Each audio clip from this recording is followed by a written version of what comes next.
back to So There I Was podcast again. I'm your host, Travis Womack. Today's guest is Sam Westfall. He's the founder and owner of Archery N Motion and a former tank mechanic. And I'm sure we're going to have some good times today because anytime paratroopers and anything that has to do with tanks talk, I have no idea what I'm talking about. So Sam, welcome to the show, man. Thank you, Travis. Going to be an interesting conversation one way or the other. I have no doubt. So if you're watching this later on YouTube, you'll see that Sam's got a pretty awesome 3D. Is that a moose? So it's a mini elk. Reinhardt is the manufacturer of the target, and that's sitting on top of my moving target platform. Yeah, so he's got a pretty sweet gig right there. I'm sure we'll get into that in a little while, but let's start off with your Army career and kind of what you did and where were you? Right on. So Army tank mechanic, served from 94 to 2001. Fort Leonard, Missouri, because that's always the fun place to be basic training. And then over to Fort Knox for AIT. Went through AIT there, got stationed there, predominantly in the U.S. Armor Center units, so training units, but that didn't mean, or that, we went out to gunneries, we went out to different 5 North events, had our opportunity to go play in the mud. Also got promoted, got moved out to Fort Carson, so 4th ID out here, had a good time at it. Got to go to Fort Polk and NTC a couple times each. That's always the fun games. Oh, yeah. So worked on M1A2s for my whole time at Fort Knox, and then M1A1s for Fort Carson. And yeah. There you go. For those listening, being at Fort Knox for tanking is old school. That all changed in, gosh, was it 2010, 11? I think they moved I don't know. Maneuver Center of Excellence to Fort Benning. But so if you're currently in the military, you're like, Fort Knox, this is crazy. That's what it was for a very, very long time. so good deal. Well, I have to start.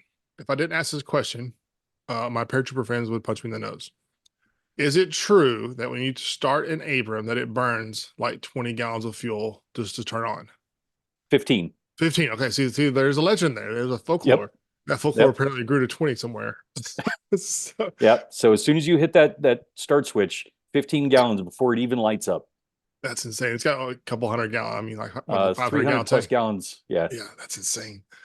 So every time Joe just hits start, you're like, stop it. Don't stop doing that.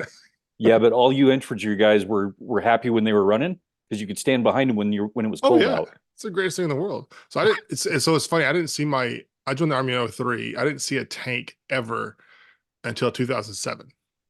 Okay. And not to take any spotlight from you, but I have to tell a funny story about tanks. I was in a rooftop, like a 6-story roof of this building in North Baghdad, and this tank just started we could hear it. We're like, where's that coming from?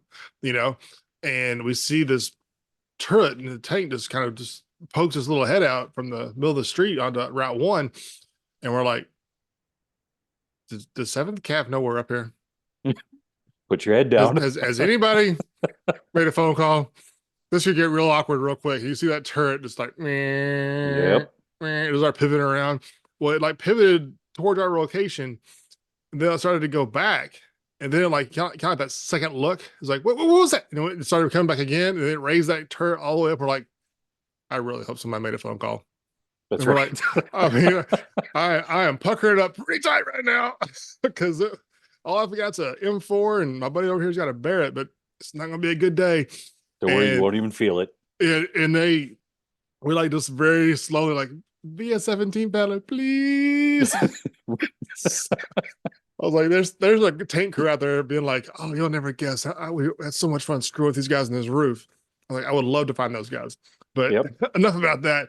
So, so you were in Missouri for a while, and then Knox for a little while, and that sounds like a good time. So what years were this? So 94 was when I went in. So by the time I got to Knox, it was 95. Yep. Or got stationed at Knox.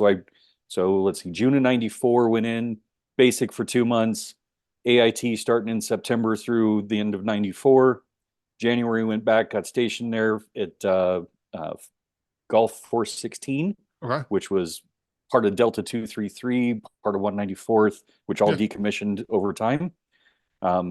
And that's where I got my first round of being a tank mechanic and working with the A2s.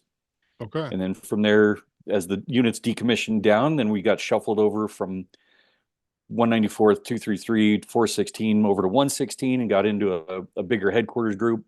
So really we were just, we had detachments out to Alpha through Kilo, tank units and cav units. So took lieutenants out, trained them. The tankers took them out, let them drive around and let them sink them. We'd come out and pull them out of the mud. Oh yeah. When we go to gunnery ranges, they'd go out and shoot. Thankfully, the fun part is when tankers get done shooting, there's usually some leftover rounds. Oh So yeah. occasionally the mechanics would get to go play, whether Yeah. that was play gunner, which was awesome, Oh yeah. or extra 50 cal rounds that we could throw on the M88 and light up a 50 cal on top of that for a little bit. It's always fun. So there's Be a a tank mechanic that's pulled a trigger on a main gun on a 120 mil smooth yeah. bore. It's pretty awesome. People, that's one of those things that I've never gotten to see it up close, but it is. I've heard it heard it and seen it from a distance. You're like, I'm not close. My ears hurt.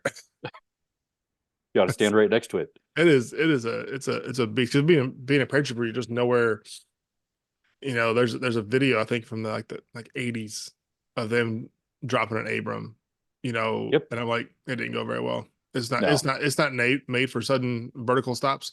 Not like that. So, well, there's those hilarious ones. We have the LMTVs, or the old five tons. And they Right. drop those, and there's that one that just takes off across the drop zone just for a good little while. You're like, multi-million-dollar tank. Let's not do that. Yeah, I got to see a couple of Humvees burn in. Yeah, that's never good. They go from this tall to this tall. Yeah, just drop that last E, just hum. Yep, pretty much. So you messaged me. What I'm pretty excited about to hear this story, because anytime there's wildlife involved, it's going to be great. And it's a different army back in the 90s, a different army in the 2000s, a different army today. But I'm pretty excited. So I'll pass the mic to you and let you just kind of tell this "so there I was" story. That's the only rule. You have to start the story with "so there I was." And Fair then, enough. Fair enough. And then we'll follow up with some of your stories about your archery stuff. I got to hear it. So well, so let's start with I'm 47 years old now. I've been a hunter for 35 years. So when I went in the army, I had been a hunter in Colorado for a number of years. So as I'm in the army, we're downrange, we're doing a gunnery, and there I was. We had some leftover 50 cal rounds. I had let my driver of the M88 sitting up. He was all of about $120.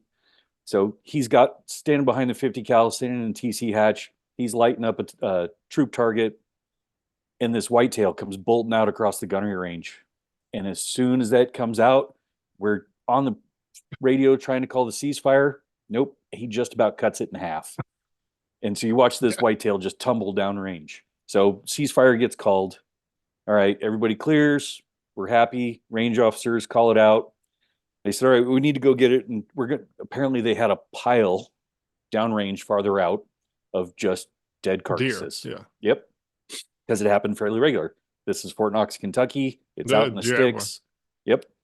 So, but instead of truly dumping it out in that pit, I raised my hand real quick, said, hey guys, can I roll down with you? Sure. So we roll down.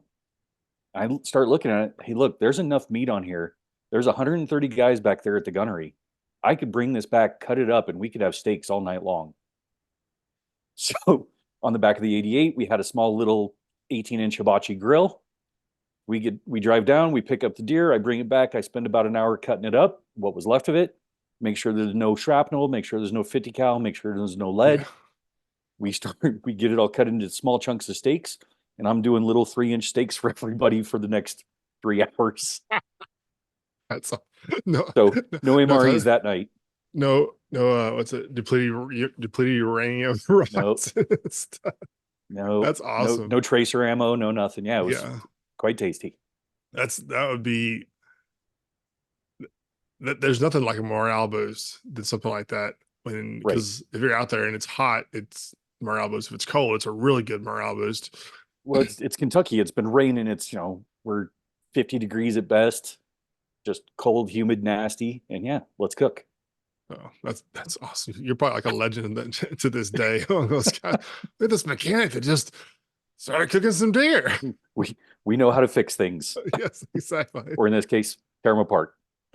There's nothing wrong with that. Well, let's go into your company you got here. So, Archery in Motion. Obviously, I already mentioned the targets you build over there. I'm sure that's spans off of your time as being a hunter and makes that story make a lot more sense. So, what do you do with that? Well, so let's back up a couple steps here. Yeah, So 35 years as a hunter. I've yeah, also done competitive shooting since I was 12. So started in 4-H shooting 22 long rifle at 100 yards. wow, So in my time in the military, I competed both in the military, outside of the military somewhat, but predominantly in the military. So I shot everything that the military had to offer outside of Apaches and A-10s. So tanks, Bradleys, MLRS, 9 mils, 50 cals, Bradleys. I got to shoot the gambit yeah. at different gunneries. Once I got injured, got out of the military, I had my leg crushed by a tank tow bar. And that's a whole different set of stories. Ooh, I got out of the military. I spent the next 22 years working in IT, different technologies, different industries, Colorado, Washington State. And I took my tank experience, my competition shooting experience, my hunting experience, and then that IT experience that I would say, okay, let's do something for me now. Smashed all that together and started Archery in Motion. And so I said, okay, let's make a platform that can do 3D archery targets, any size, but also compatible for firearms, whether it's steel plate or cardboard targets like you'd see for IDPA, USPSA, mm-hmm. IPSC, 2-gun, 3-gun, Indoor Combat League. And let's make it, scenario based. So now we're moving 8 foot for one model, just straight line back and forth or two towards you and away from you, Mm-hmm. or a 10-foot model that's got speed control. So now it can go up to 4 miles an hour. So now if you've got a target that's moving at you, it's That's coming quick. towards you. Yeah. Then I've got a model in prototype still that we're working through some bugs on, but it's 26 foot in an oval. So you get on a 3D foam animal target, you get quartering to, quartering away, broadside, frontal shots, as well as distance changes. Now, if you have the oval this way, that's one thing. But if you have the oval this way coming towards you, you get some serious shot scenarios on that. Yeah. Like I said, working through some bugs on that one, hoping to have that one tested out by the end of the month. But started the business back February last year, so making good traction. We'll should be part of 3 different archery tournament venue events throughout the course of this year. So Western Hunt Fest, Mountain Archery Fest, maybe even Beast Mode Archery up in Wisconsin. Mm-hmm. And yeah, trying to bring it to life. That's awesome. That's great. I love seeing veterans. You know, you mentioned a while ago already, so we solve problems. you know, Yeah. and I think it's a great thing because there's a factor of anything involving shooting, doesn't matter if it's a bow or a gun, where there's realism is needed at some point. Mhm. There's always great fundamentals to shoot at, bullseye targets to get down fundamentals, and that's doesn't matter. I mean, I got a 70-pound draw bow. There's a lot of fundamentals to getting that right, and but eventually I need it to move, Yep. or I need more of them. I do a lot of pistol shooting, so I know I went from one bullseye target to one metal plate to now I've got like 36 plates.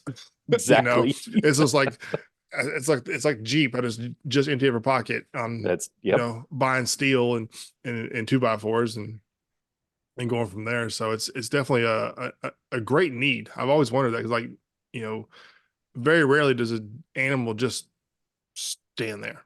I mean, Well, so let's jump into that for a second. yeah, So as I've started Archery in Motion, I applied for a couple different grants throughout my time, and one of them was for USDA, which sounds off the wall, but work with me here. yeah, So in that process, I learned in applying for that grant that about 300,000 big game animals across the country are wounded, with the predominant reason being a lack of practice on moving targets. yeah. Oh yeah, Ta-da, here I am, right?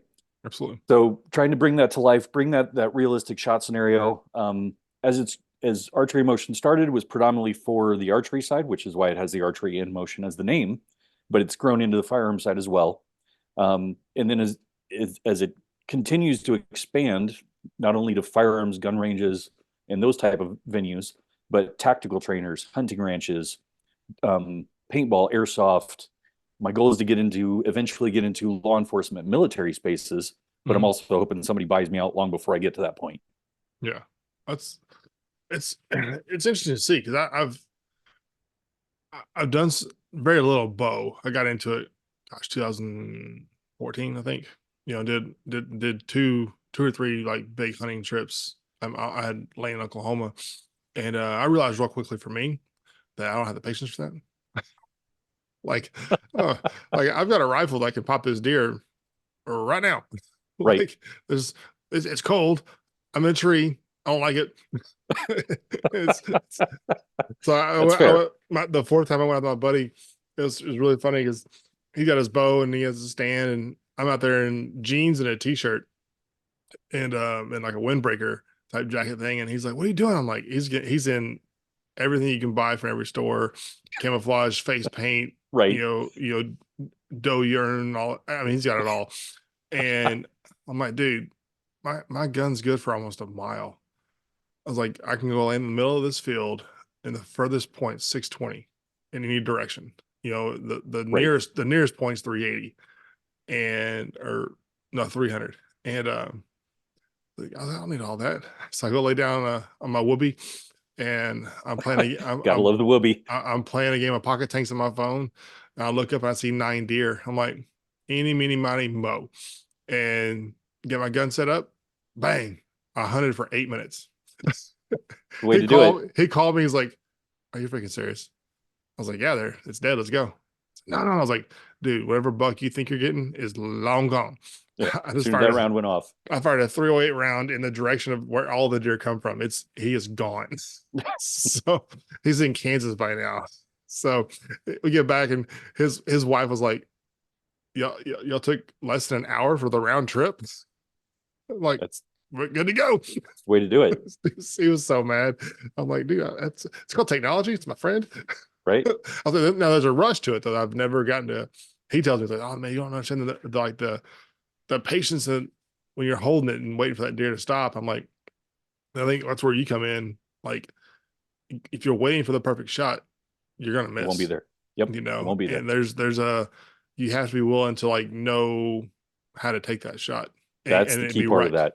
So Improved accuracy, improved practice. yeah, so I think there's definitely a really good need, and um, back to your tank stories though, and the wonderful world that is maintenance in the military is the extreme challenge that it is, and the the never ending debate of what does deadline actually mean. Yeah, there's a story there. So no, everybody who's ever been in a unit knows, like, well, it's got no wheels. There's no engine in it. Yeah, but we got like an undetermined amount of time to like diagnose before we actually deadline it. I'm Right. like, it's missing an engine. Yeah, but we gotta like code it. I'm like, I swear to God. It drove nothing drove me. I was you probably know it as the BMO. Yep. I think they call it it's not called that anymore. It's maintenance control officer is the new doctrinal term, I think. And I was like, I had that job for like a couple of months. I was dual hatting. I was like, oh God, me and this chief. I was like, this is back and forth. I'm like, I'm seeing things black and white. It's got no engine. It's deadline. He's like, no, no, no, no, No, no, no, we're no, still no. troubleshooting it. And I'm like, I swear to God. I was like, but if the Department of the Army says go, can we go? Like, no, no, we can't go. I'm like, then it's deadline. No, no, no, no, no. Oh my, this is the longest circle of my life. Drove me mad, Pretty much. and then go out there and see the I think the what is a deadline debate, and then it's operator level maintenance has got to be the two biggest arguments, and I mean the most consistent across every unit in the Army. That's operator level. It's like I don't know how to change the brakes, Well, or and that's fair, but there's documentation, there's good books about it. There's, nobody reads that stuff. but it's there and it's available for you, Yeah. right? Oh I yeah. mean, it- It's it's so funny to see though. People just get so like pissed. I mean, I remember when I was a private or brand new specialist in Afghanistan in 2005, and they gave us Humvees. I'm like, the crap is this thing? Like, we didn't have any. I mean, oh, the whole IMTO for our battalion was like the commander trucks, and that was it. So really? we Okay. didn't have any trucks at all. So when we deployed, and they give us like this gypsy podge of trucks. They're like Right. brown ones and camouflage ones. We had camouflage ones with brown doors and brown ones with camouflage doors. And it was just like a big mess. And we're driving around. And I get my commander or my platoon leader is like, hey, we got to, we're back at the headquarters. I need you to go in for maintenance. I'm like, okay. We'll take it there. And the mechanics, yeah, they're all due oil changes. Well, we've been here for like 6 weeks. Yeah, these oil changes. I'm like, okay. Yeah. So, oh, it's operator level. I'm like, I have zero tools for this. I have a Gerber. It's that or an M4. That's pick your pick your poison. I could put a hole in it one way or another for you. And they're like, hey, yeah, to get over there and change that oil filter. And I was like, okay, well, okay. So I undo the oil cap, and oil just goes in the ground because we're in the desert covered in rocks. Oh no, you gotta put it in the thing. I'm like, I'm pretty sure Afghanistan's not gonna care if no. if EPA shows up, then okay. I won't be mad. I'll actually be impressed. But it's too late now. It's already there. It's gone. So I remember being so frustrated laying on the ground in the middle of August, in Afghanistan, a little warm on these white rocks, changing the oil. I bet it is. Even in the shade, I'm sure it's nasty. Yeah, it's worse in the winter though. It's because it's like 85 in the day, and then it's like 20 degrees at night, and that 60-degree shift. Yeah. You're like taking clothes off all day, then you put them back on all night. It's just like, how many freaking and back then we didn't have an idea of what gear was. It was all coming out, so it was good times. But well, man, this is I'm sure we could chat all night long about easily about fun maintenance shenanigans. I got one quick one real quick. Always. So I had, we always get those the 10 maintenance sheets that come in to the mechanics, right? Mm-hmm. So had one come in, battery strap looks broken. Well, smart ass mechanic, what do? I walk out, look at it, right back on the form, looks fixed, hand it back to him. I would lose my freaking mind. There you go. Are you freaking ass? It looks broken. Well, it looks fixed. It's what's funny is that I when I was a company XO, Ford Support Company XO, and we had to do maintenance, and we had more HEMTs, I think, than most units have vehicles, and a high Mars unit, and Humvees as well. But we had I actually got the -10 out, and I'm there standing there reading this thing, and I'm like, you're not supposed to turn it on until like step 24. Right. And the first thing everybody does is walk out and turn it on. And like, oh my gosh, these are habits that are going to take. I mean, if we're doing it, and not saying we were any kind of across the army, it's across the army, reserves, National Guard, doesn't matter, where everybody just has this thing. Well, I'll walk over there and click the switch, light goes out, hit start. Oh, it didn't start. Okay, something's wrong. Right. Like that's where maintenance. That's where the -10 picks up. Yep. For them, like, well, it didn't start. They have to go back and redo steps 1 through 23, which are mostly external walking around things. But but like, is there oil under the vehicle? Oh yeah, there is. Then don't start. Oh, too late. Turn that off. Hey, don't tell Sergeant Johnson. Oh crap. And it's like those little things that could be easily preventative, but here I got tasked to, like, when I was at XO, later on at S4, to create these like shrink it down pages, and had to laminate them. And if you weren't walking around with that card doing it at PMCS, you were doomed. And because like you can order those, the manuals through whatever website it was, or they take like 10 years to come in, and so I'm over there with a copy machine. Yeah, and they're thick. Yeah, and it's like, it's stupid thick. So it was such a mess. And I got the digital files, and we had to, if you didn't have the paper in your hand, you had to have it on your phone. And I'm like, man, this is at least that's a good thing. Is at least you could search it. There were searchable PDFs, and you could.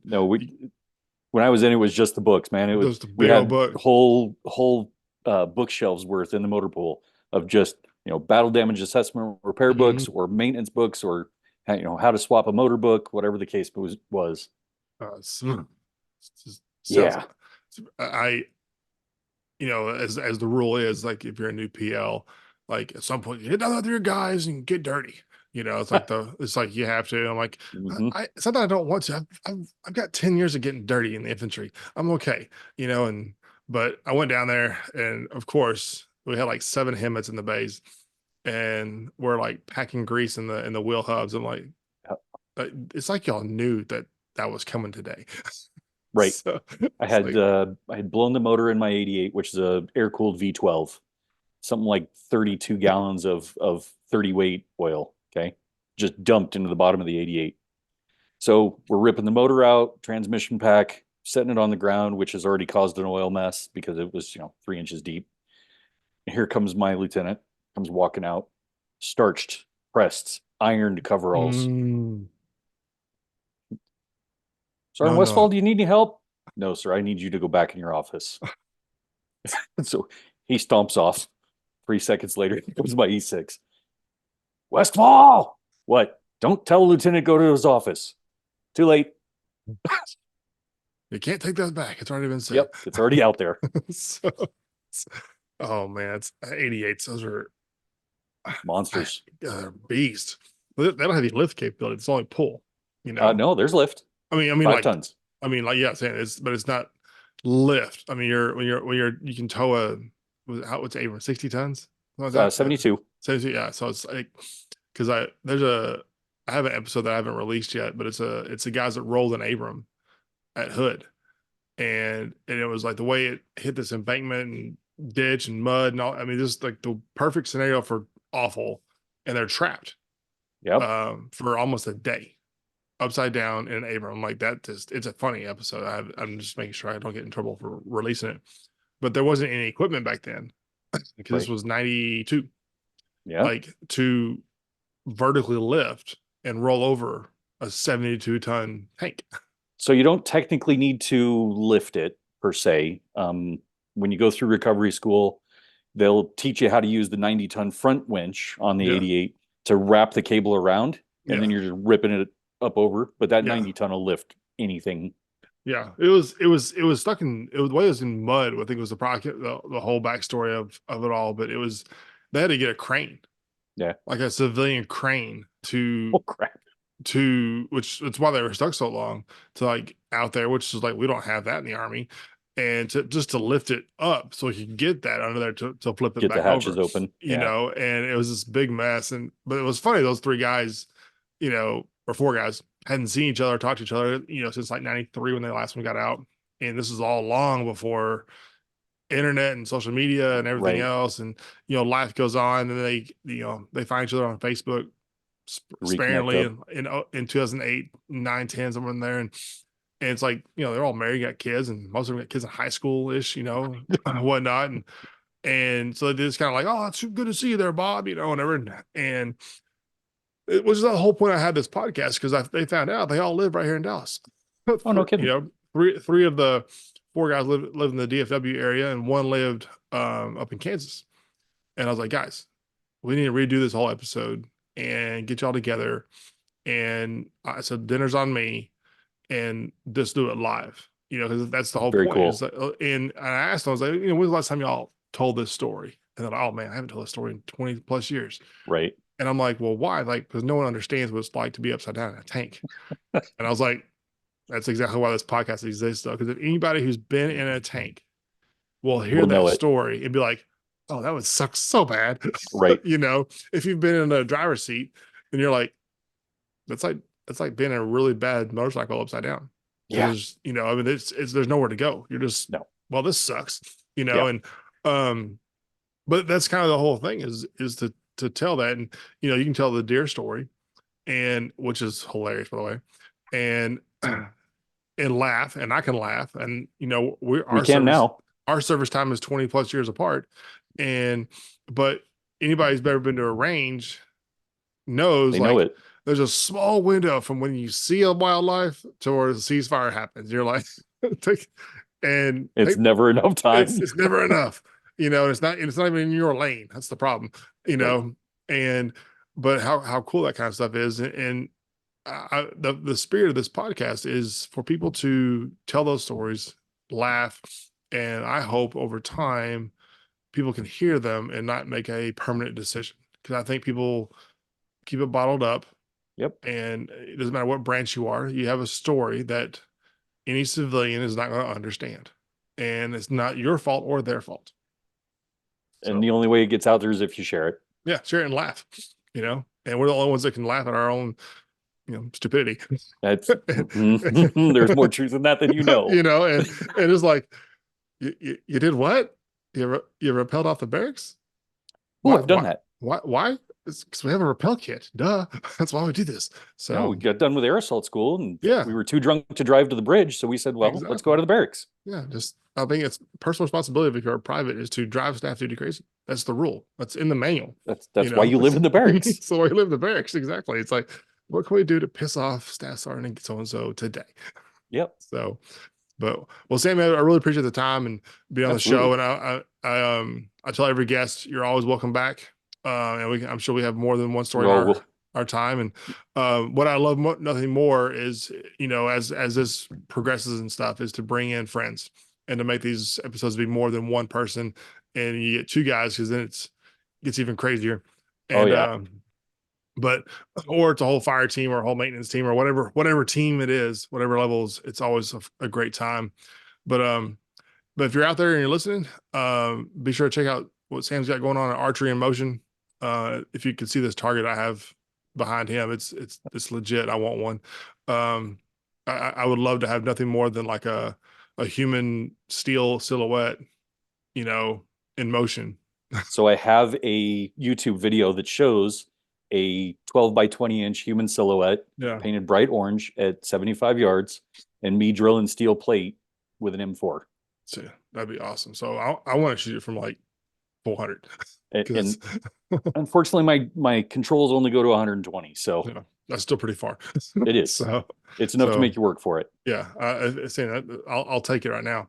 So, well, cool. If you're out there though, check it out. Archery Motion. It's on pretty much every at Archery Motion is the handle for all of the social media. It'll be in the description as well. And we'll see you next time. Be sure to subscribe. And thanks again, Sam. Appreciate it. Travis, I appreciate your time. Thanks for having me.